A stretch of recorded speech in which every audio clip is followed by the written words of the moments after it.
నమస్తే welcome to dot news. YSRCP అధినేత YS Jaganmohan Reddy ఈరోజు తాడేపల్లిలో ప్రెస్ మీట్ నిర్వహించారు. నిన్న జరిగిన పులివెందల ఎన్నికల గురించి, జెడ్పీసీ ఎన్నికల గురించి, అక్కడ జరిగిన అక్రమ ఓటింగ్ గురించి ఈరోజు ప్రెస్ మీట్ నిర్వహించజరిగింది. అయితే కొంతమంది అక్కడ జర్నలిస్టులు వాళ్ళు హాజరయ్యారు ఆ ప్రెస్ మీట్కి. అందులో ఒకరు ఒక ప్రశ్న అడిగారు జగన్మోహన్ రెడ్డి గారిని. రాహుల్ గాంధీ గారు ఓట్ల చోరీ జరిగిందంటున్నారు, మీరు మరి ఇండియా కూటమికి మద్దతు ఇస్తారా అని ఒకళ్ళు ప్రశ్న అడిగారు. ఆ ప్రశ్నకి జగన్మోహన్ రెడ్డి గారు జవాబిచ్చారు.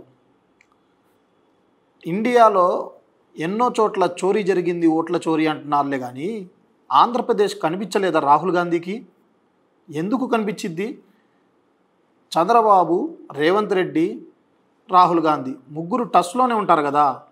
అందుకని రాహుల్ గాంధీకి మన ఆంధ్రప్రదేశ్ కనిపించలేదు. ఆంధ్రప్రదేశ్లో గత ఎలక్షన్లప్పుడు ఎన్నికల పోలింగ్ జరగకముందు, జరిగిన తర్వాత, కౌంటింగ్ జరిగే ముందు 12.5% వ్యత్యాసం ఉంది. అంటే 48 లక్షల ఓట్లు చోరీ జరిగింది. మరి దేశంలో ఇంతకన్నా ఎక్కువ చోరీ ఎక్కడ జరిగిందండి?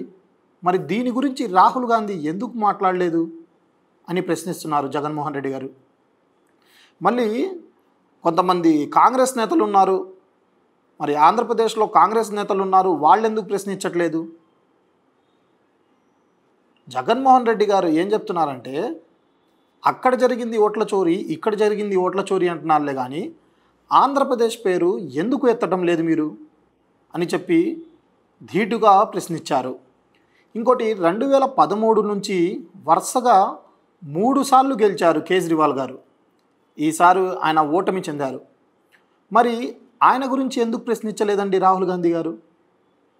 లోక్సభలో అక్కడ చోరీ జరిగింది, మధ్యప్రదేశ్లో లేదా మహారాష్ట్రలో చోరీ జరిగింది అని చెప్తున్నారులే కానీ వీటి గురించి ఎందుకు చెప్పట్లేదు?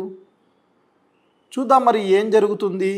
ఈ ఓట్ల చోరీ గురించి మరిన్ని విషయాలు వస్తాయనేది వేచి చూడాలి. మరి ప్లీజ్ సబ్స్క్రైబ్ డాట్ న్యూస్.